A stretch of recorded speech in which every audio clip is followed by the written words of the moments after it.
Good morning. Welcome to the podcast that nobody ever listens to. You know what? Before doing this episode, I was actually going to watch a movie Cloverfield because the first one was my favorite and I wasn't able to see Cloverfield 2. I was gonna do that, but in between the movie, I got bored and I thought, you know what? Why not make another podcast? I wanna be able to do something. I want to create. You know what I mean? And to be honest with you, this podcast has been therapeutic for me. I'm having a lot of fun and it's becoming like a new hobby.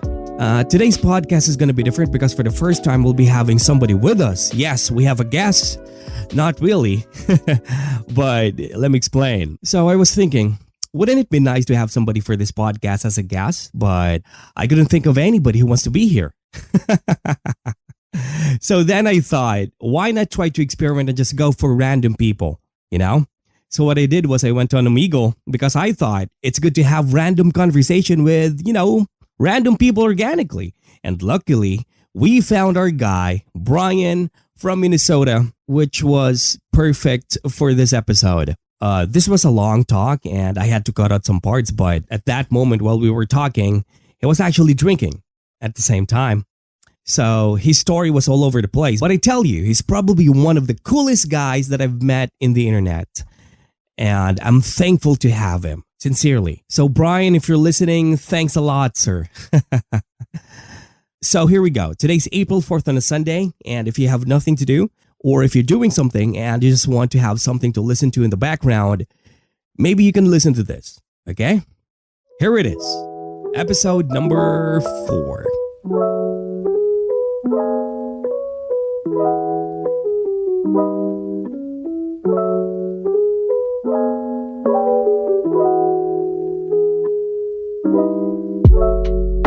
Yo! What's up, buddy?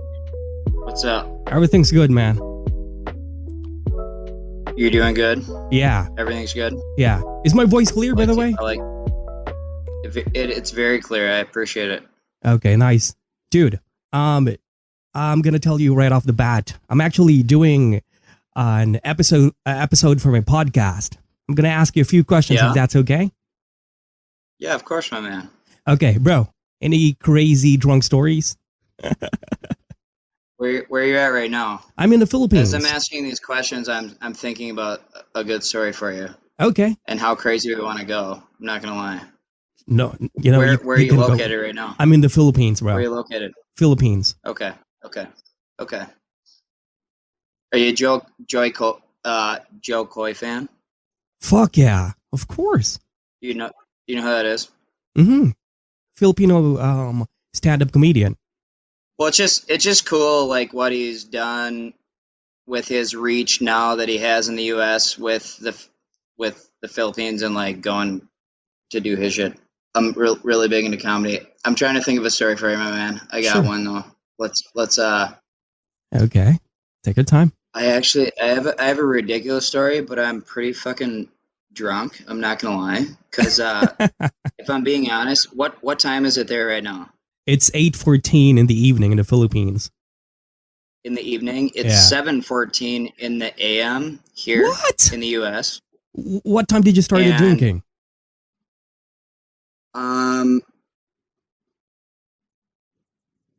8 p.m. 8 p.m. God damn! Alone at home? I worked all day, and then I went out with the boys and met up with some girls, and we were hanging out. Nice. And then we had a great night, hung out, like whatever. Got home, and I don't do it very often, but we did some cocaine. So here I am on Omegle or Omegle, or I don't even know how to say it for the first time. It's Omegle. And Omegle for the first time. And I'm not gonna lie, I can't complain. But here we are. You said you did cocaine? I'll try to keep this really short and sweet for you. But I think this story is like a little bit crazy. Okay, sure. Go ahead. I'll let you have it for your podcast. Mm-hmm. So this is probably between 5 and 10 years ago. Mm-hmm. I'm out at this time in my life, I'm in between fucking jobs, bartending, in between career jobs, bartending. So I'm making actually a shit ton of money in tips and cash every night. Just opened this, like, was one of the bartenders open this brand new bar, like whatever, like $500 to $1,000 US, like all the time. And then nice in cash and going out and being stupid. And at this time in my life, I was living by the idea of it's always a story and it'll always be better, and you know what I mean, like just keep pushing it. And so we were at this bar to sing karaoke, this bar in St. Paul, Minnesota. We're singing, hanging out, and this fucking guy just passes a shot unannounced down the bar to my buddy that's sitting next to me.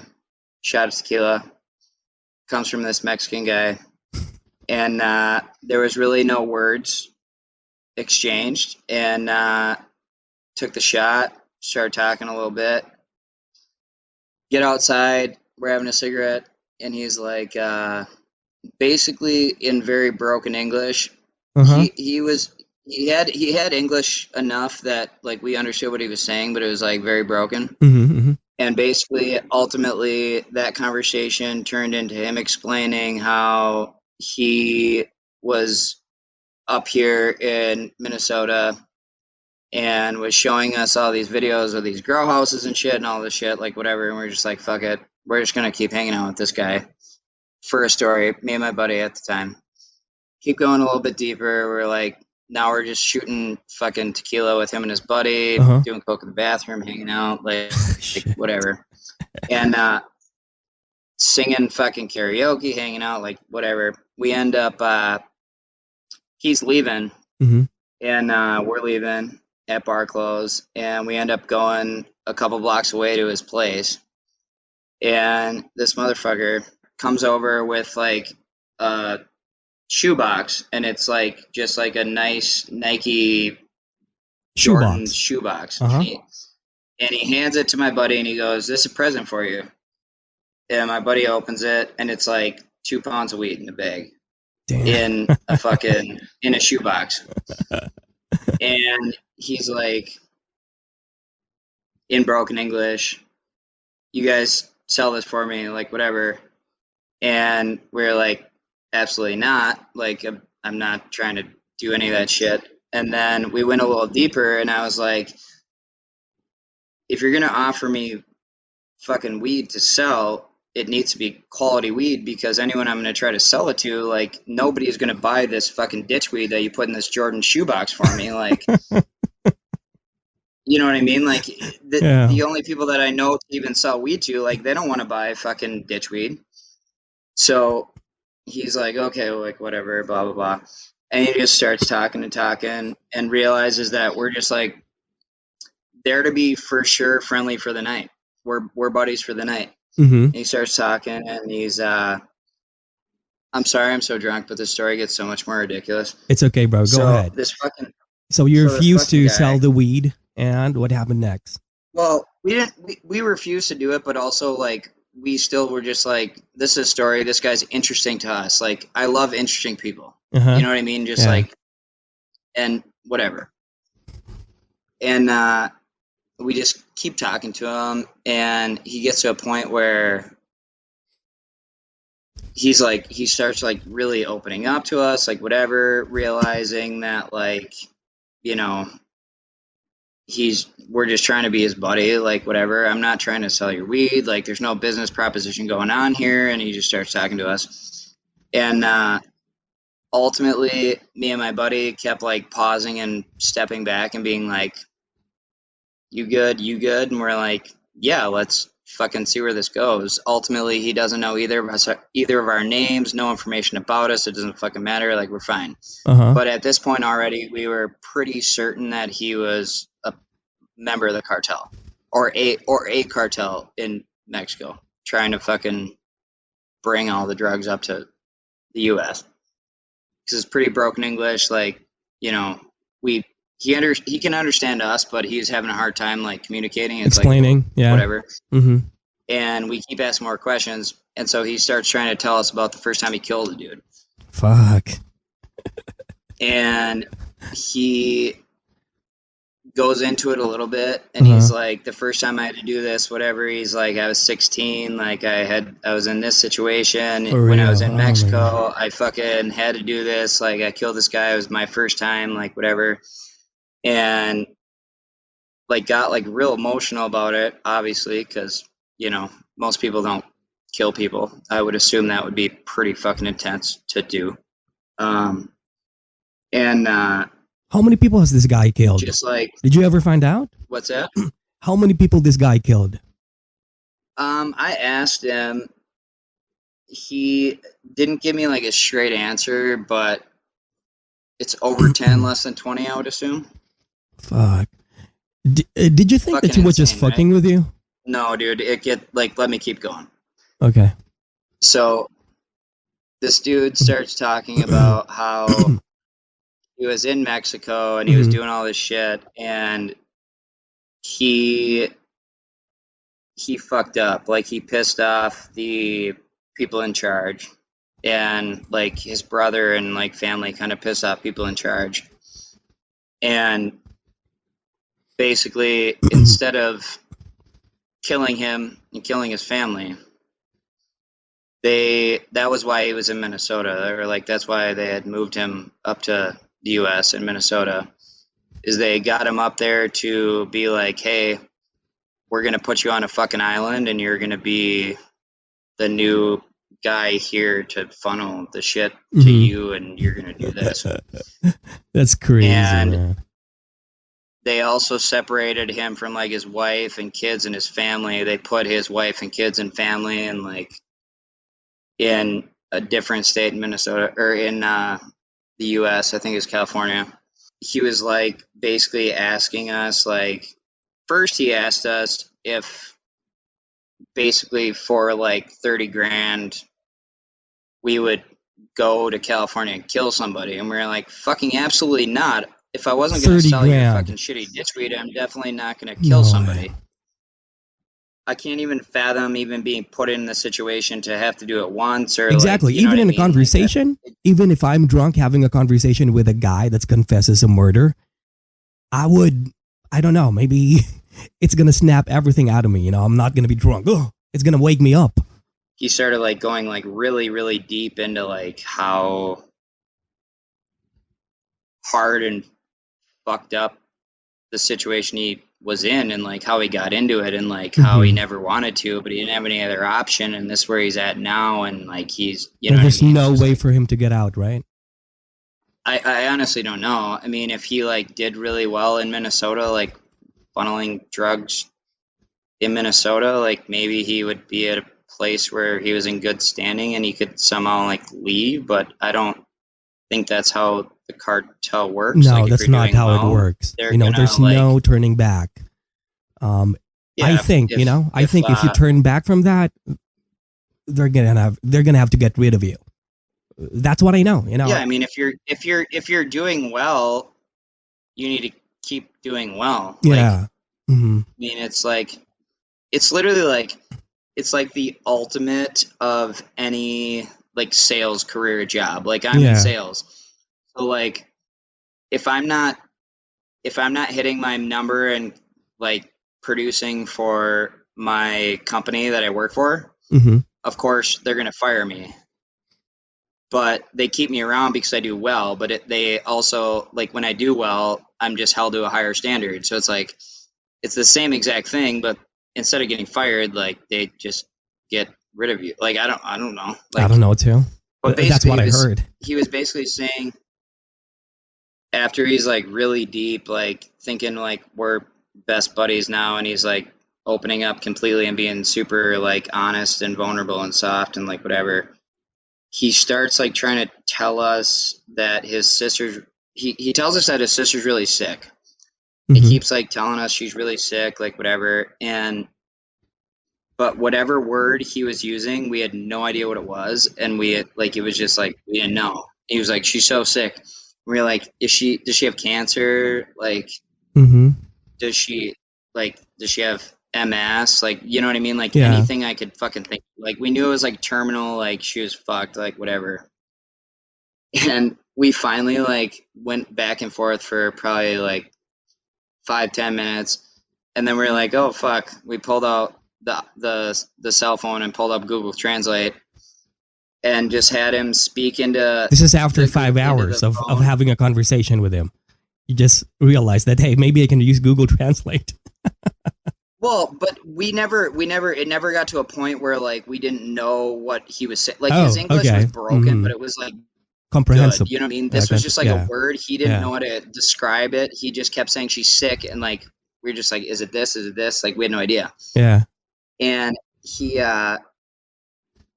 he fucking speaks into the Google Translate, and we look back, and it just in all bold letters just says AIDS. Fuck. And we're like, man, that's so sad. We're like, oh, it is really sad, but like, it's almost more sad because that's not a terminal diagnosis anymore. Like, there's, Exactly. I mean, there's a lot to be able to live with that for the rest of your life, dude. But awkwardly, I literally never felt unsafe in that entire situation.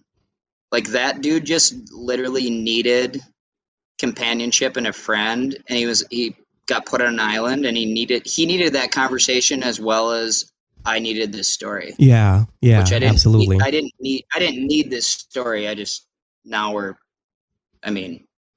I think, some people are in a situation like that, they're stuck and they don't have any choice.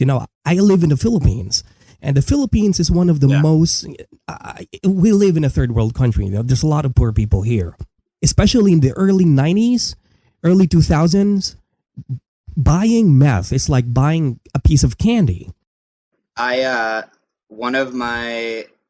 moved into a house. I moved, like, when I graduated from college, I moved up to Duluth, Minnesota, which is like, I don't know, a couple hours drive north of where I live now. Mm-hmm. And took a job up there, didn't know anyone, and was looking for housing. Got a room at this house on Craigslist. Mm-hmm. You guys have Craigslist there? Yeah, we do, but no? it's a shady website. Nobody buys from Craigslist here.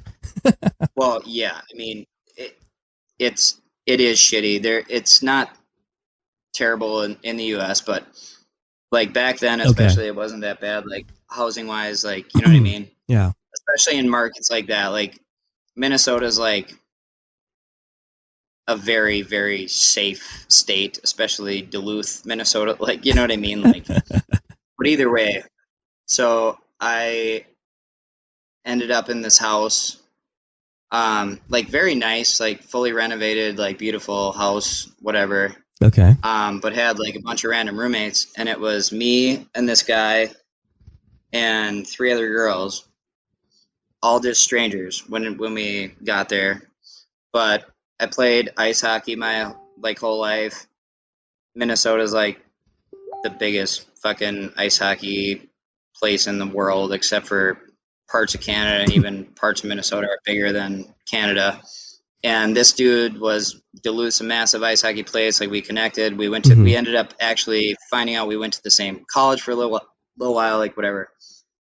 And maybe 2 months into living with him, we went out one night, and this dude told me, like, hey, I'm addicted to meth, and like I have been shooting it up. Like, the last few years of my life really fucked up. Like, that's the everything worst. I've told you. That's the worst. Everything I've told you before is true and real, but like there's a reason I haven't talked about this past 2 years, like before I met you. You know what I mean?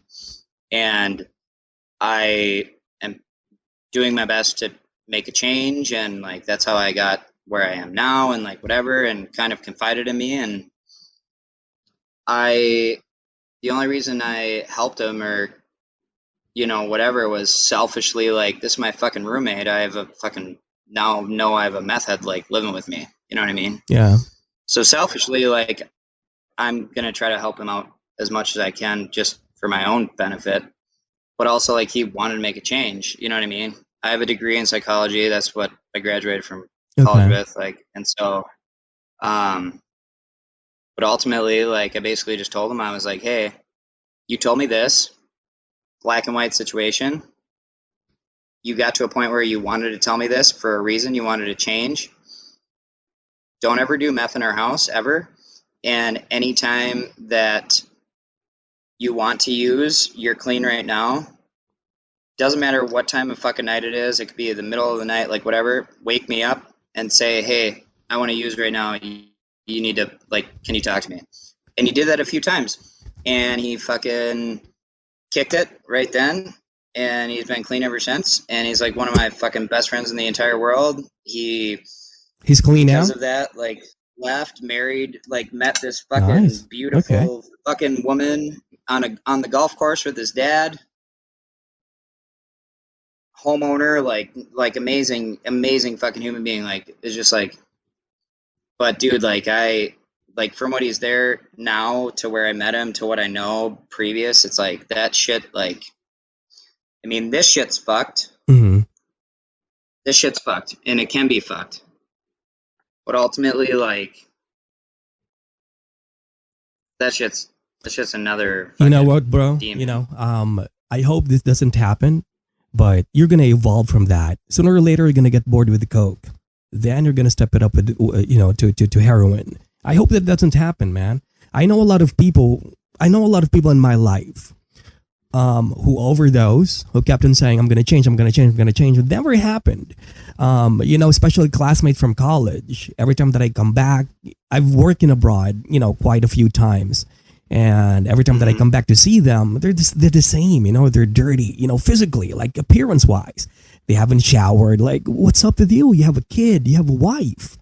And we would always have this conversation while drinking, and they would always confine to me like, dude, I'm trying to stop. I'm trying to stop. And by the end of the night, they're going to be asking for money. They're going to be asking for money to do drugs. And I have to admit, there's a lot of times where I gave in because I just feel bad for them. But I just like Marty, what I said. Can I say one thing? Yeah. Can I say one thing? I completely appreciate the concern and the rhetoric. Mm-hmm. But this isn't like a regular thing. Okay, Like, okay. there's a My reason bad. that I'm on here. Like, the first time, like, I haven't done this shit in a while. Yeah. One, but also two. I mean, maybe I need to look inward, like, and make some changes. Who knows? But ultimately, When was the last time you did that? I'm never going to be asking somebody for money. Like, No, bro. That's not what I'm trying to say. I make a fucking, like, I mean, like, probably like 150,000 US, like, annually. a year. Damn. Nice. Yeah. Like, live very comfortably. This is a thing that comes around in the circles I'm in sometimes, and it is what it is. But like I said, I have made those like hard 100%. Like, it's a situational thing. But you said you had a question. When was the last time you did that? Last time you did drugs? Yes. Yeah.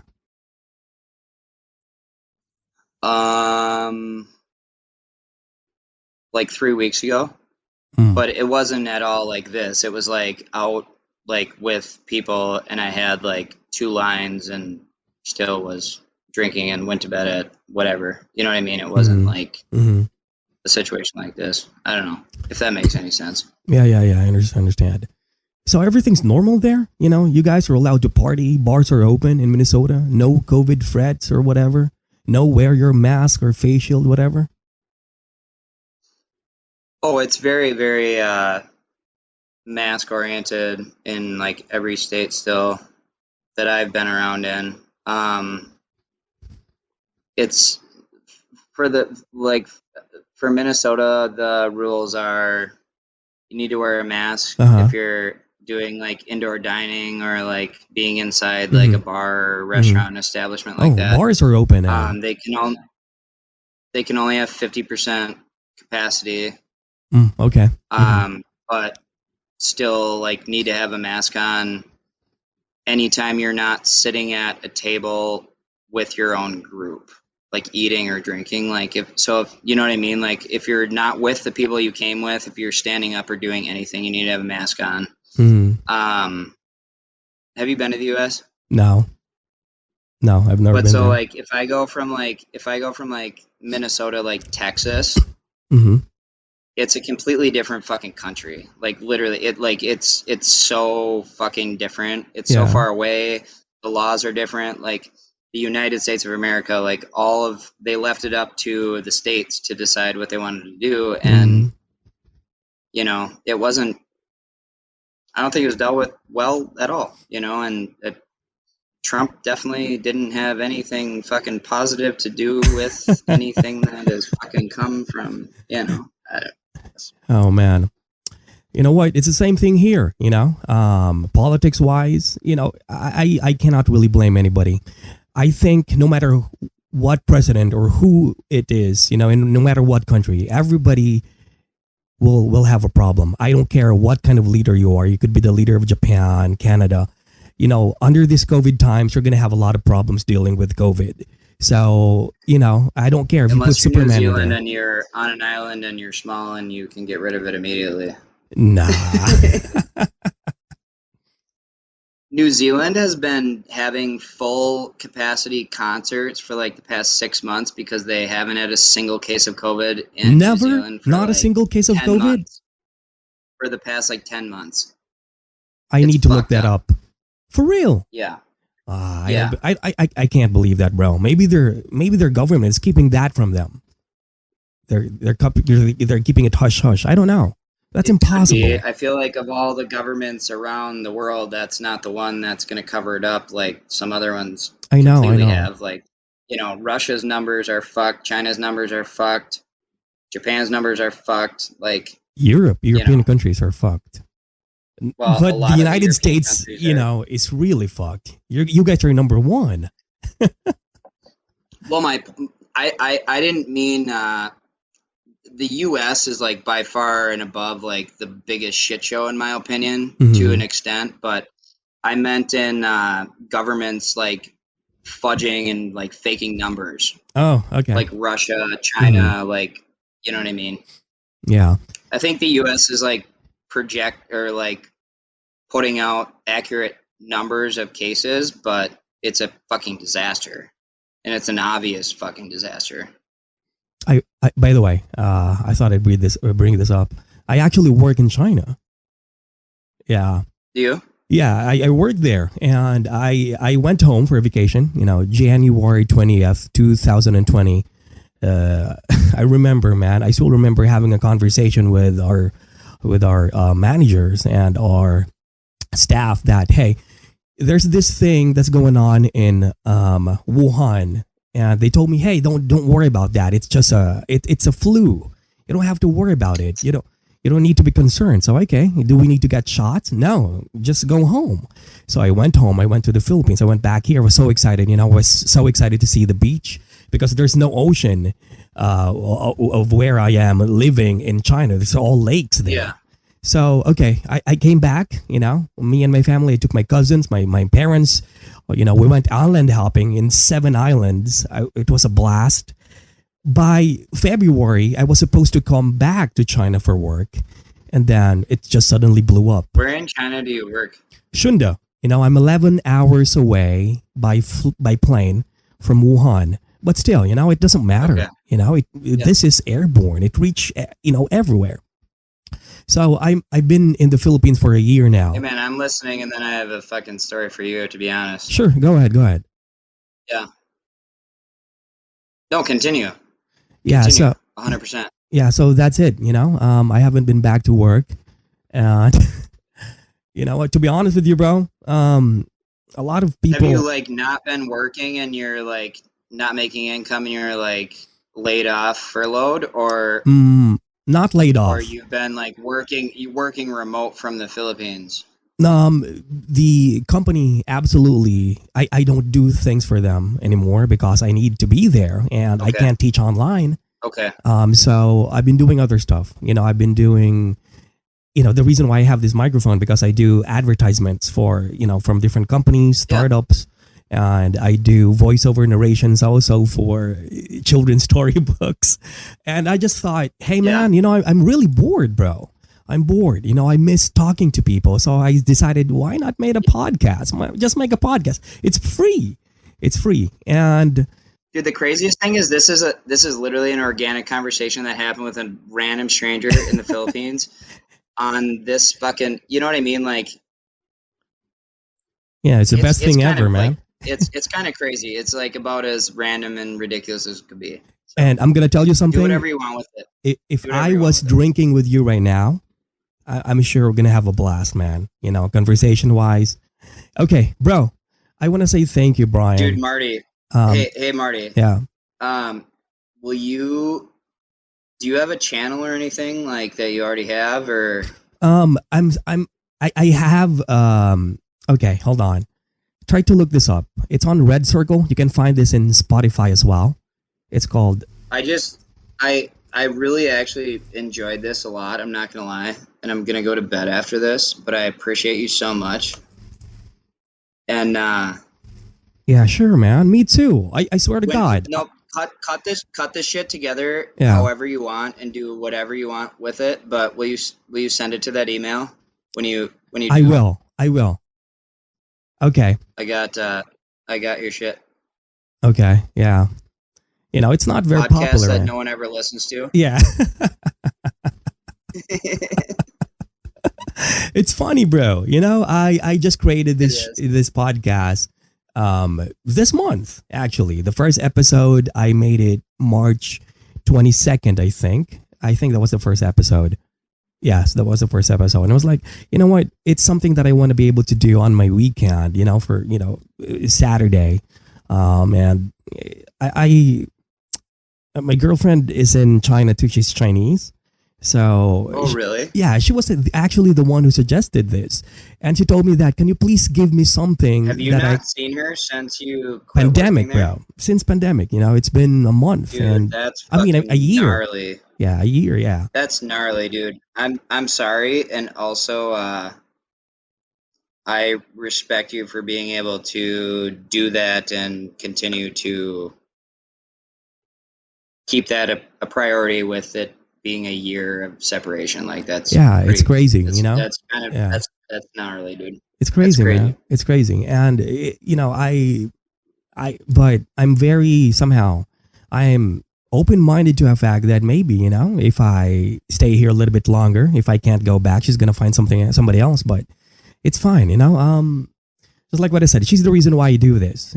She keeps on telling me, can you please give me something to listen to while I'm driving or doing my laundry or I'm in my store, just fixing shit or arranging the stuff Yeah. because she owns her own business. And I told her, really, Okay. you want me to do that? And she said, yes, it's good for you as well. You're not going to make money, but it's something for you. It's, she told me that it's therapeutic. I'm going to have fun doing it.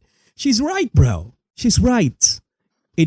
It's just, Well, exactly. And at the end of the day, like I don't know what podcasting's like over there, what the big ones are over there, if the US ones are big over there or what it is, but at the end of the day, nobody's ever started a podcast to monetize it. exactly. And me At the end of the day, like Yeah. you start it for yourself For and fun, who fucking know? knows? Maybe Yeah. one day you will make money off it. Who Yeah. fucking knows? I'm a big fan of Howard Stern, Yeah. Artie Lang. I'm a big fan of Joe Rogan as Yeah. well. Bill Burr. A lot. Even Conan O'Brien. But I'm not a big fan of his Yeah. podcast. But I'm a big fan of his talk show. Yeah. Conan's And podcast sucks, but yeah, and His, a lot of podcasts here in the Philippines are very somehow centered to pop culture. I don't want to listen to it. So I started to yeah. think about why not talk about something like this, something something very somehow relatable to life, that's That's why I'm Dude, saying that. ultimately nobody gives a fuck about what is going on with pop culture or celebrity or whatever. Like Fuck that. I hate that, bro. I hate somebody that. might tune in Yeah. for a little bit to like get a little bit of information, Yeah. but ultimately like the only way to, you know, have somebody actually like be a fan or like listen is because you put out content that is, you know, relatable to somebody's life Yeah. and entertaining, and that they can like listen to like and be like, oh, I relate with that, I relate with that, also this Exactly. is fucking hilarious, this is Exactly. ridiculous. Yeah. So you know what I mean, like, I don't know. With somebody, like a normal conversation, like I'm going to have a conversation with somebody at the bar, somebody that I met Yeah, at the bar and just drinking beer and talk about the yeah, weather and what is going on with your life. That for me is very organic. And I swear to you, yeah. man, that's the reason why I'm a big fan of Mark Maron. I just listen to him, Mark Maron's fucking and he good. just starts talking. When I was in college, I used to have a roommate and I would hear them fucking. It was like, bro, it's something that I would run. I would go jogging and I would listen to this because just like you, I'm not a big fan of today's music. I used to have a band too. We used to What cover type of music do you listen to? 311, Raids Against the Machine. I'm a big fan of Really? Incubus. I'm a big fan of Yeah. Silverchair. I'm a big fan of Korn, the fucking Deftones, bro. Yeah. And nowadays it's White just Pony, buddy. what? White Pony. And yeah, White Pony, but I'm not a big fan of This is that the fucking album. Deftones. Yeah, Is that the Deftones first album or the second? that's the third one. The first one was Third one. Adrenaline. The second one was Around the Fur, and the third one was White Pony. The reason why White Pony was actually a very very big success, that they started to play it in radio, it's because of the content of the sound. It's relatable to the masses. Unlike Adrenaline, where Chino was experimenting with his voice and everything was just somehow quirky and different. But I love that. The earlier Dude, albums also of the like Incubus.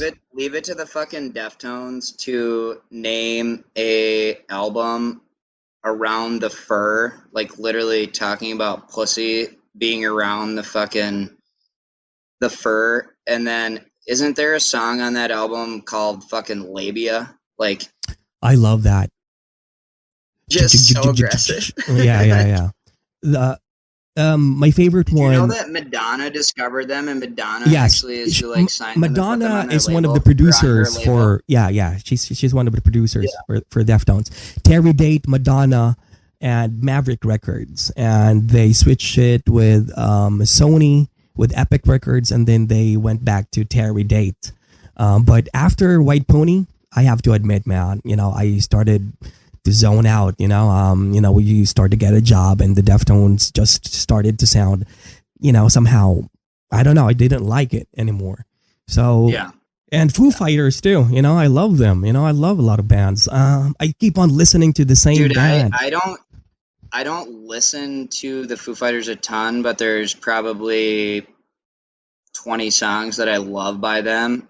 But ultimately, at the end of the day, like there was a time and place that I listened to a lot of Nirvana, and like Mhm. it opened my mind to new music that I'm more into now. And I never got really into Nirvana, but it was a stepping stone to other shit. Yeah. Same with the Foo Fighters. Uh-huh. But at the end of the day, like Dave Grohl is one of the like one of my heroes in terms of Me like too, bro. Yeah. changing, like just like going with the flow and like doing his shit, and just being ultimately at the end of the day like one of the coolest fucking people in music. Like, Yeah. What you know what probably I one mean? of the Just like coolest rock star. and one of the He's friends with everybody. one of the nicest human beings ever. Yeah, bro. And you can feel that when he's having his interviews. You can feel that when he's answering questions, and the way he talks and everything. He's friends with everybody. Who the fuck falls off stage at the beginning of a tour, breaks Yeah. their fucking leg, and then just plays from a throne with their cats for the rest of it and doesn't cancel the tour? Like, are you kidding me? Yeah. That was the first song too, right? That was the first song. Yeah. Yeah, that was the first song, and I actually watched the interview, and he said that there was no way that he wasn't gonna come back because of the energy of the crowd. He felt like he's obliged to. Um, this is something that I really love about the guy. You know, he said that a lot of these people actually save up money to watch the Foo Fighters, us. You Oh know, yeah. yeah. Can you It imagine? costs $100 US to go Yeah. see them here. Yeah, I mean, for a lot of people, $100 might be not a lot, but you know, a I lot of mean people. but it is a decent amount of money. Like, Yeah. I mean, it's crazy.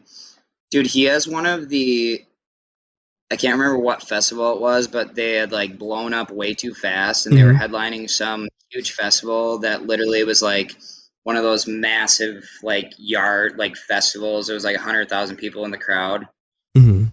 and he's like, you send a message to 100,000 people, and they send 100,000 messages back to you, and it's like everyone's gonna take. It's just like I don't know. Can I you just think it's imagine fucking that cool. feeling, bro? Can you imagine that feeling, that energy? You know, it transcends back to you. I actually like not to toot my own horn, but I have like a very, very, very good singing voice. But I'm like Bro, a I have to horrible hear it, fucking man. I front. have to hear it. I'm sorry, bro. I have to hear it.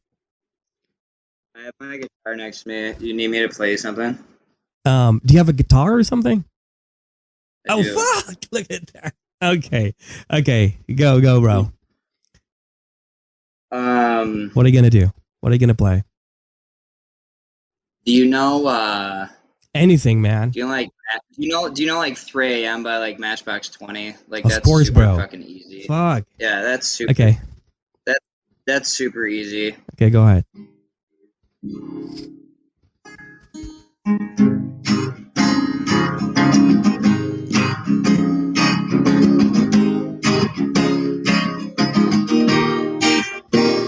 She said it's cold outside and she has me a ring. Fuck.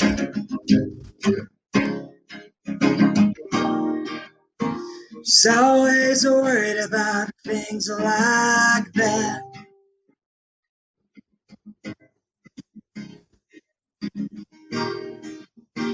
She said it's all gonna end and then it might as well be my fault.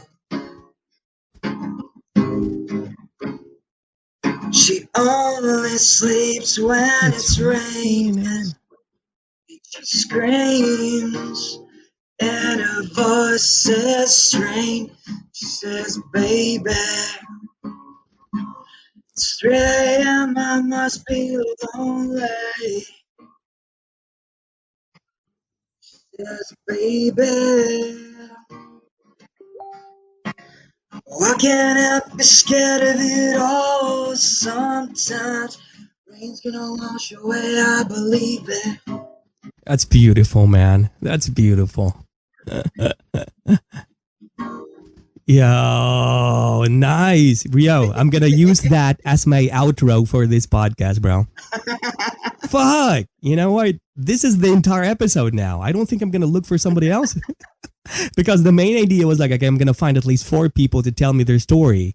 But bro, this is the entire episode.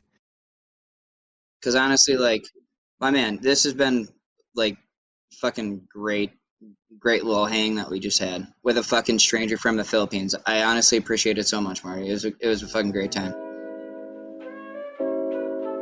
Once again, I'd like to thank Brian for this content. You know, it was a lot of fun. And if you guys got this far, thanks for hanging out with me.